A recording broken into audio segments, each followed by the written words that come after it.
Hello, today we're going to do section 9.3, which covers similar triangles. So our objectives today are to determine whether two triangles are similar and understand how we can use the relationships side, angle, and side in triangles to determine. So similar triangles, what does that even mean? Triangles are similar if they have the same shape, but they can be different sizes. So think of like a smaller versus a bigger triangle, but their angles are the same. The symbol that we use for similarity is this little squiggle. Let me draw it a little bit bigger so you can see it. So that's the symbol we use to say two shapes are similar. So the properties of similar triangles, their corresponding angles are going to be congruent, which means they're the same measure or same size. And then corresponding sides are going to all be the same proportion. And we've been talking a lot about proportions lately. Remember, a proportion is when you have a fraction equal to a fraction. So when we are doing similar triangles, we're going to be looking at some of our triangle statements that you guys have seen in the past. So with the first one, let me scoot this up. You guys probably remember learning about a side angle side last year in math. But side angle side represents, if I have a triangle, I have a side, the angle in between the next side that we're looking at.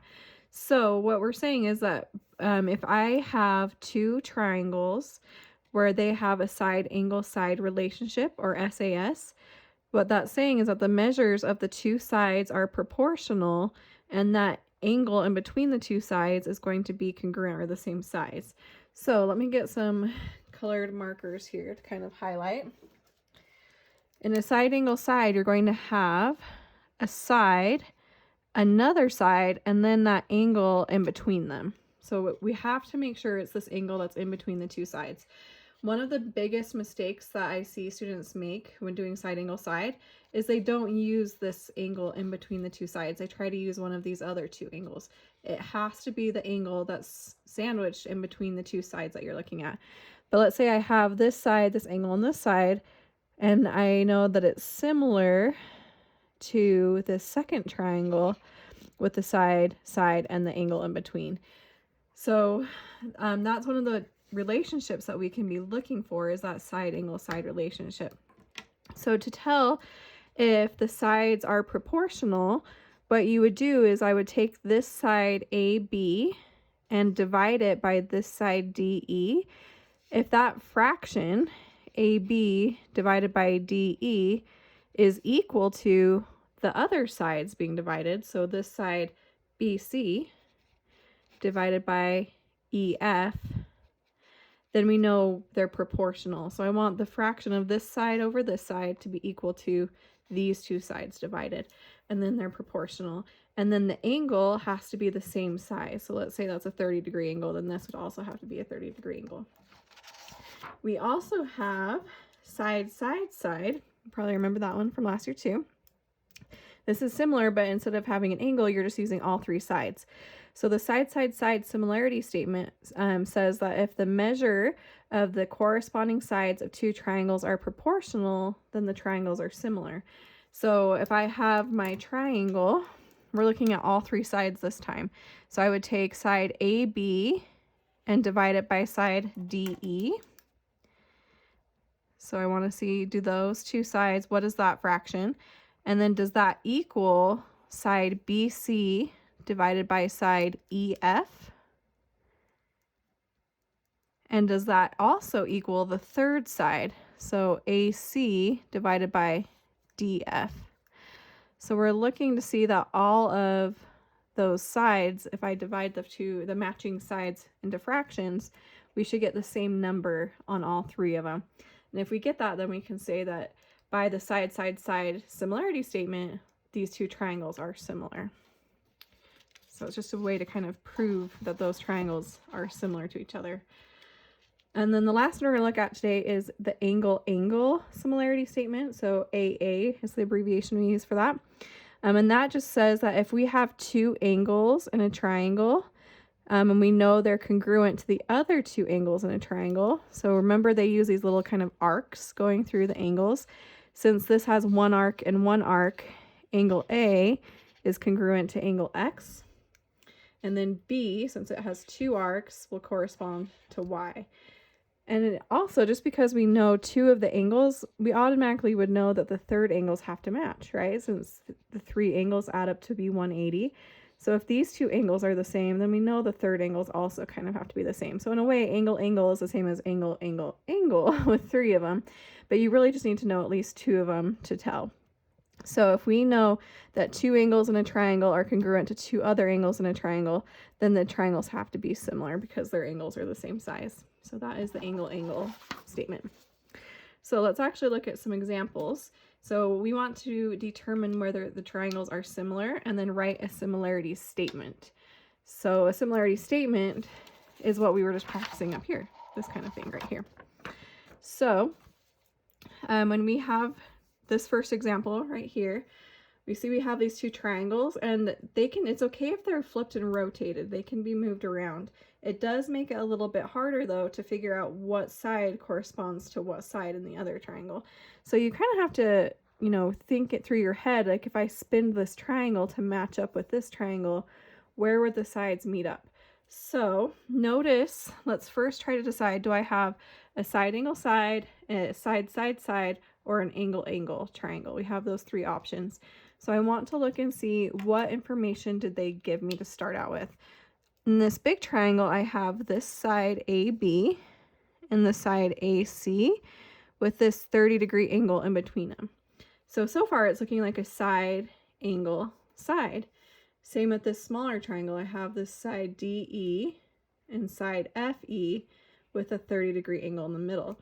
So it's looking like a side angle side, since we have the 2 sides with that included angle in between them. And so once I figure that out, then I'm going to kind of think about the lengths of the sides to kind of line them up. So here I have 6 and 10.5. 6 is the smaller side, so it needs to match up with the smaller side on this triangle. So I see 4 is the smaller one on here. So if I take side AB, remember we want to do side AB divided by its matching side, which in this case is FE. That will give me 6 divided by 4. So if I just put that into a decimal, and technically you don't really need a decimal, you could still just use the fraction, but I know a lot of you guys prefer having a decimal. That equals 1.5. We want to get that same number when I divide the 2 other sides. So now let's look at the bigger side. I have AC, and I want to divide it by the bigger side on this triangle, DE. So AC divided by DE is 10.5 over 7. And so if I divide those as well, I get 1.5. So since these match, then we would say because of side angle side, we know that this triangle is similar to this triangle. And here's the similarity statement. We want to write triangle ABC. Triangle ABC is similar to triangle. And now we want to do the smaller one, but I can't just do any order of the letters that I want. I need the corners to match up. So if I use corner A first in this triangle, I need the corner that it corresponds to in this triangle to go first. So since this is our 30-degree angle, E is the 30-degree angle here. So A matches up with E. So E needs to come first here. And then let's look at B. B is at the top of the shorter side. So if I look here, this is the shorter side, so F would be the one that corresponds to that one, which leaves D to be the last one. So remember, we want the letters to match up in the placement. So A and E go together, so they're going to both go first. B and F matched up, so B and F are both in the middle, and C and D match up, so they go at the end. This is your similarity statement right there. And if you put the wrong order in, you're going to get marked wrong on your homework, so be careful with that. Okay, let's try another one. Whenever you approach a problem, you first want to just see what type do you have. Do you have side angle side, side side side, or angle angle? So look at the information they give you in the triangle. On this one, I have all 3 sides and no angles. So that's telling me it's going to be a side side side type of triangle. I have all 3 sides on this one as well. So we're going to start the same thing. I want to make sure the pairs of the sides all match up, and we get the same proportion when I divide the sides. But we still need to be careful to make sure to get the right sides matching up in each triangle. So on these ones, I see I have 4.5, 4.5, and 6. 4.5 is the smaller of the numbers. So let's take the smaller of this one and divide them. So AB and DE. So AB was 4.5. I'm going to divide it by DE, which is 6. So if I do that, 4.5 divided by 6 equals 0.75. So now let's take another side. AC is the longest side on this small triangle, and DF is the longest side on this triangle. So let's divide those two. AC divided by DF. That gives me 6 divided by 10. And 6 divided by 10 gives me a decimal of 0.6. These don't match. So that means the triangles are not congruent.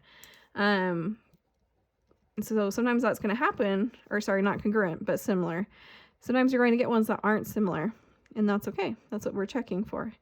So we need to make sure that these numbers end up being the same, and if not, that means we don't have similar triangles.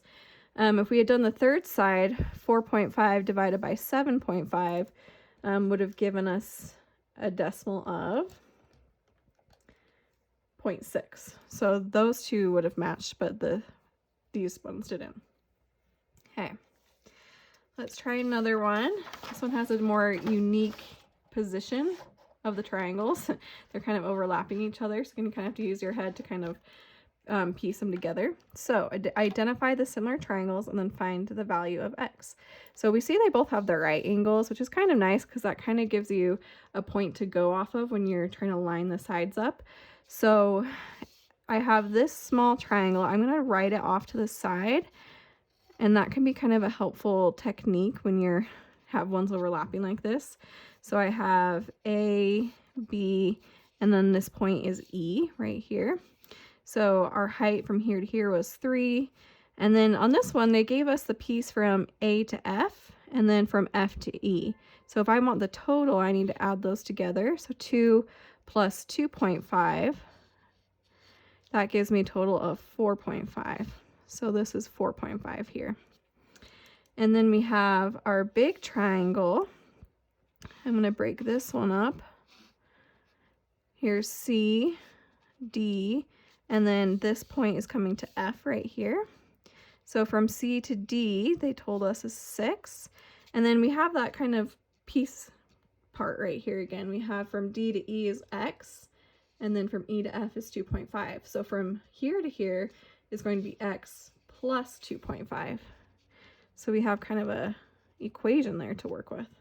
So when we are doing ones that have an equation like this, when we're checking for similarity, we still want to have that equals proportion. So if I set this side equal to this side, I get AB, the side going up, over CD is 3 over 6, which is 1/2 or 0.5. And then on this one, I should get 4.5 over X plus 2.5. So AE over FD equals 4.5 over X plus 2.5. Okay. So you have kind of a few different options of solving this one. Since we want to, we know that they're going to be similar, you can set this fraction equal to this fraction and then cross multiply. Or since you know it's equal to 1/2, you could also just set it equal to 0.5 and then start solving for x. So if I want to get this out of the denominator, I would want to times this whole thing by x plus 2.5 so that these cancel with each other. But then I also need to times this side by x plus 2.5. So that leaves 4.5 on this side equal to, then I'm going to distribute that through, which gives me 0.5x, and then 0.5 times 2.5 is 1.25. Solving for x again, we want to subtract this guy over. So it's minus 1.25 from each side. Those cancel. 4.5 minus 1.25 gives us, I'm running out of space on my paper, 3.25. So let me come over here, I have more space. So I have 3.25 is equal to 0.5x. Since these canceled, we just have that 0.5x left over. So now the only thing I need to do to get x alone is get rid of this 0.5. Since it's being multiplied, we want to do the opposite, which is dividing. So those cancel, and I get x alone. But then let's put that under our calculator. 3.25 divided by 0.5 is 6.5. So 6.5 is equal to x, and we've solved for x. So what we're saying is if x is equal to this number, if this distance from here to here is 6.5, then this big triangle will end up being similar to that smaller triangle. So just remember, you're trying to keep that proportion. We want the sides to have that same fraction proportion value. So I do the 3/6 and get this number and set it equal to my other fraction that has the variable, and that will help you solve it. So another type of problem that you will get is they'll just tell you right off the bat that the triangles are similar. You're not trying to prove that, you already know that. They're saying, okay, the triangles are similar, so find the missing length. So since you know they're similar, you're able to set up that proportion. So on this problem, they've told us this triangle is similar to this triangle. So we have a side angle side here, and notice we have another side angle side, and this is the side we're trying to find. I'm going to use x as my variable. They have a question mark, but let's do an x. So again, they're kind of rotated and flipped, so you have to line up the correct pieces. So look at the lengths and think which side matches with which side. So I think this side is the shorter side. So I think that will correspond to the 200. So BC will correspond to GF. So I want to look at that fraction. And then that has to equal the other sides. So I have the longer side, AC, needs to correspond to the longer side here, which is GE.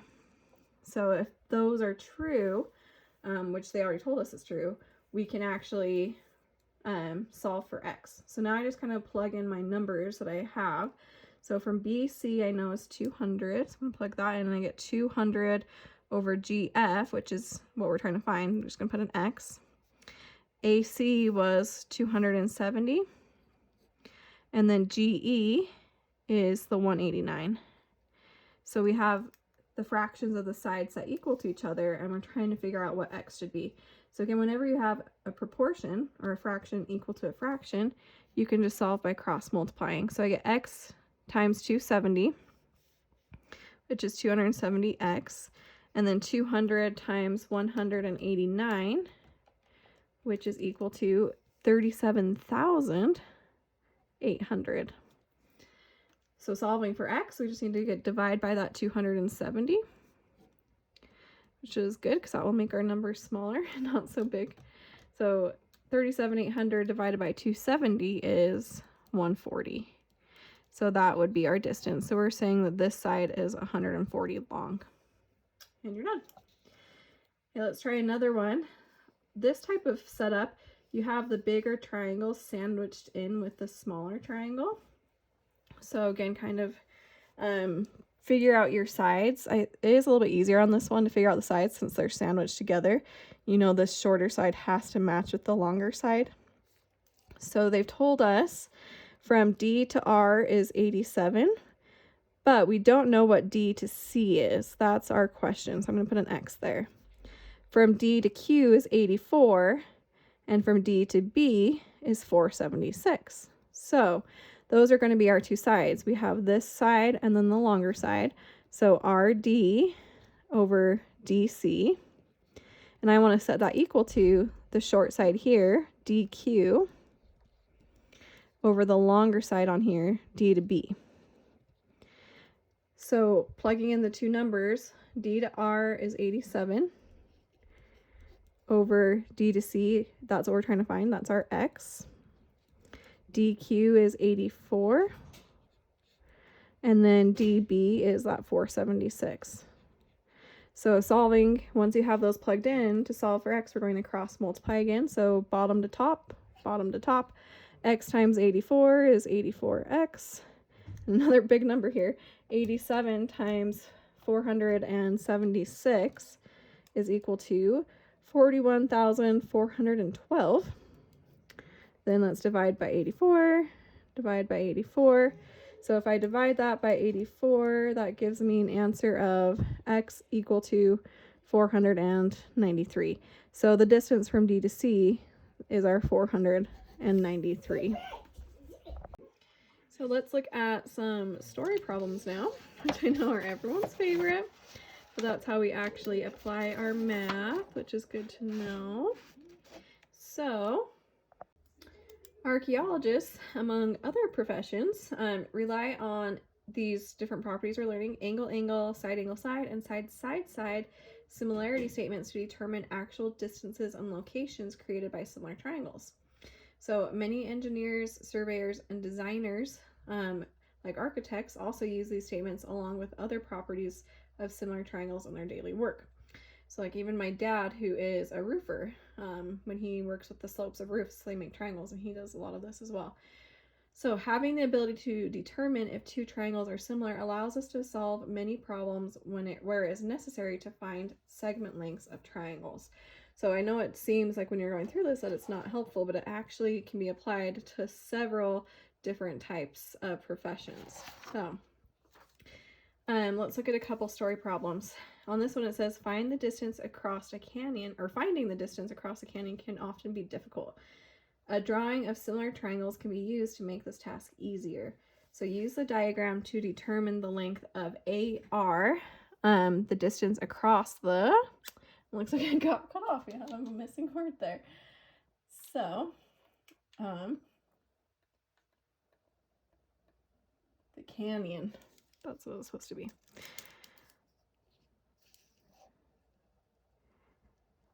Okay. So if we look at our triangles, we're trying to find A to R, which is from here to here. And this is like our little canyon. So our picture is not quite lining up. That's okay. Something happened weird with my printer. So if we're trying to find this, here's our X. We want to find this side right here. So we have these similar triangles that we've created. Notice that they have the two intersecting lines, which just goes back to our last unit about angles, where we have these vertical angles that when we cross these two lines, we get that X shape, and the two angles across from each other are congruent.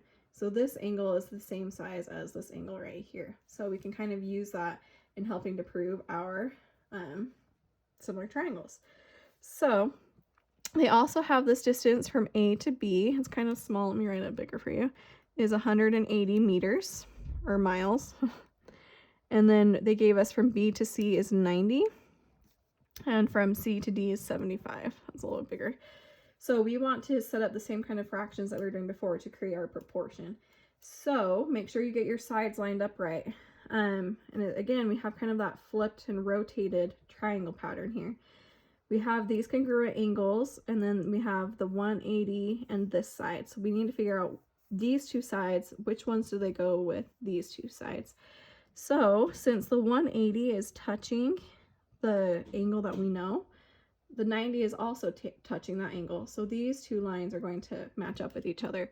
So from A to B, I want to set it up with the other fraction B to C. So that gives me 180 over 90. Okay, and then we have these two are going to match up. So we have AR over CD. And that is going to equal X over 75. So those are our two fractions. So now in creating the proportion, we're just going to set those equal to each other. 180 over 90 equal to X over 75, and then cross multiply again. So bottom times top, we get 90X, and then bottom times top, 75 times 180.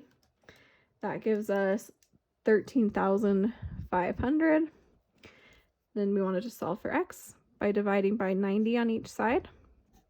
So 13,500 divided by 90 is 150. So this distance across the canyon is 150 miles or meters. I'm not sure. I think it's meters. And that would be your answer. So really not that bad. They're just putting a story to it, but you're doing the exact same work. So don't let that story problem intimidate you, because you guys can do this. It just has an application going along with it. Let's try another one. This type of question right here, I see on every ACT test, without a doubt. You will see this. So it's a really good type of problem to know how to do, because you are going to have to do it on your ACT. So a meter stick casts a shadow 65 centimeters long. At the same time, a tree casts a shadow 2.6 meters long. How long is the tree? So we don't have a picture here, but we can draw one. So here's our ground. Let's say we have a little meter stick going up out of the ground at a 90-degree angle. It's going to cast a shadow. So let's say the sun's coming from here, okay? Lovely picture, right? This creates a triangle coming from the top of the meter stick to the end of the shadow right here, okay? We also have a lovely tree. Here's our tree. So this tree is also going to cast a shadow coming from that sun, and it creates a triangle. So these are going to create two similar triangles, and we just need to use the information they gave us to solve it. So drawing that picture is really beneficial, especially if you're a visual learner. Having that kind of laid out is a really good way to organize it. Like, you don't need to be an artist to just hurry and sketch two things. But then we can label our different parts. So it says a meter stick casts a shadow that is 65 centimeters long. And if it's a meter stick, we're going to say that's 1 meter. A tree casts a shadow that is 2.6 meters. So make sure you're lining it up. This is for the shadow is 2.6 meters. So how tall is the tree? So one thing I want you guys to be careful of, that I see this mistake happen a lot because it's really, really easy to make. Notice that this shadow for the meter stick is in centimeters, where these are both in meters. It's really easy for students just to set up the fraction as like 65 and then use 1 and 2.6 here, but the units aren't matching. That's like using inches and feet. Centimeters and meters are different than each other, so we need to get them into the same unit in order to get the right answer. So if you don't do this first and change your units to match, you're going to get the wrong answer. So there are 100 centimeters is equal to 1 meter. That's your unit conversion. So you could do it in two ways. You could convert this into meters. That's going to give you a decimal where you move the decimal over twice and get 0.65, which you can still do. Or you can change these into centimeters, which will just make them bigger numbers. And I think that's a little bit easier just because you're not going to have to deal with a decimal. So I know that 1 meter is equal to 100 centimeters. So I'm going to use this number and this number. And then 2.6 meters, if I times that by 100, that just moves our decimal over 2 places so that I get 260 centimeters. But now everything matches in the right unit. So we can set up our proportion.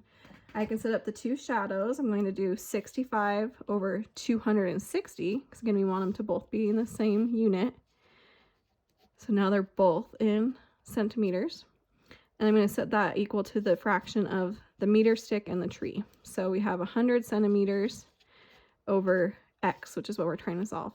And then this way we just don't have any decimals. I don't need to do like 0.65, but you still can definitely do it that way. But let's cross multiply. So if I do 260 times 100, again, that'll just move your decimal over twice. So that gives us 26,000 is equal to x times 65, which is 65x. And then all we have to do is get rid of that 65 by dividing by 65. And that gives us an answer of 400. So, the work's really not hard, right? The trick here, and again, I see this on the ACT because they're trying to trick you on the ACT. That's kind of one of their goals, is they want to make you think and make sure you get the problem set up right, is those units aren't going to match. The work's actually not that hard. You guys can do this work just fine. But you have to make sure those units match or you're not going to get the answer that you need. So we got here that the tree is 400 centimeters. So remember, we're measuring in centimeters right now. But another way they might trick you on the ACT is they would have the answers then listed back in meters, since we were starting with meters. So if I want to change that back into meters, I would divide it by 100. So 400 divided by 100 is 4. So just be able to convert back and forth between those units, just so you can make sure to get the answers right, because they could do it either or. They might do it in centimeters or in meters. So it's a really good one to remember. That 100 centimeters is in 1 meter. Okay. And again, I see that on every ACT. So if anything, learn how to do these problems just for your ACT test. Okay, and then last one, when solving proportions, we often end up with quadratic equations that we need to solve. This is going to happen whenever you have equations set up in your fractions. So here we have binomials, where you're going to end up cross multiplying. So those are going to give you those quadratic equations that just take a little bit extra to solve. So let's practice a little bit. You're still going to cross multiply whenever you have a fraction equal to a fraction. So I'm going to do x on this denominator times x minus 6 in the numerator. And then that will equal this numerator times this denominator. So 4 times x minus 4. Since we have these binomials here, we're going to want to distribute these first terms through. So x times x is x squared, and x times negative 6 is a negative 6x. And then on this side, do that same step. So we get 4 times x, and then 4 times negative 4 is negative 16. So whenever you have x squares and x's, that's where your quadratic comes in. We have so many different variables going on here that the way we want to solve it is first we just want to get everything to one side so that it's equal to 0. So since the x squared's on this side, I'm going to minus these over. That's minus the 4x over. And negative 6x subtract 4x is a negative 10x. And then let's also move this 16 over. I'm just going to do it all in one step. We're going to add 16. So there's no number to add it to, so we'll just keep it as 16. Keep your x squared. Those cancel, and we just have a 0 now on this side. So we've just moved both of these terms over to here by adding and subtracting.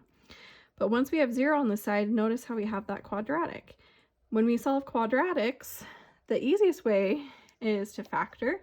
You could also do quadratic formula, but I know you guys usually don't like quadratic formula. So if you can, try to factor, because that's going to be the easier method and the quicker method. So when it's just an x squared in the front, you want to think what multiplies to be 16 but adds to be negative 10. So think of your factors of 16. We have 4 and 4, but 4 and 4 don't make 10, so that doesn't work. But we have 8 and 2 times together give 16, and 8 and 2 added give us 10. So that's going to be our pair here. And I, again, usually like to do the little x table. If you've been watching me in these past few units, you've seen me do this. But I think what multiplies to be 16 and adds to be negative 10, and then I fill in the two numbers here. So that helps me to get my signs correct. I need two numbers. I know 8 and 2 make 16, but if I do 8 plus 2, that's a positive 10, not a negative 10. So I want to do negative 8 and negative 2, because when I add two negatives together, they're going to stay negative, but when I times two negatives, they're going to turn positive. So we want these two numbers, and then I plug them in and I get x minus 8, x minus 2 for your factors. And then once you get to here, right now we're saying it's equal to 0. I'm going to split each group equal to 0 on its own so that I can actually solve it. So on this equation, I have x minus 8 equals 0. So to solve for x, I add the 8 over, and I get x is equal to 8. So there's one answer. On this one, to solve for x, I need to get rid of this minus 2 by adding 2 to each side. So I get x equals positive 2. And those are going to be your two answers. So what that's saying is I have two solutions that will make this statement true. I can either use 8 or I can use 2 for x. So there is another one, but for sake of time, I'm not going to do this one just because the video is already getting kind of long. But just remember, whenever you get those quadratics, when you get those x squareds and x's, you need to move everything over to the other side so that it's equal to 0. So we want to get 0 on one side, and then you want to factor and solve. So those are kind of your steps there whenever you get those quadratic formulas or quadratic equations. So go ahead and get started on your homework. And as always, if you guys run into any questions that you need help with, please don't be afraid to email me for help. I'm more than happy to help you. You can get on a Zoom call and go over your questions if you need it. Hope you guys are doing well, and I will talk to you later. Bye.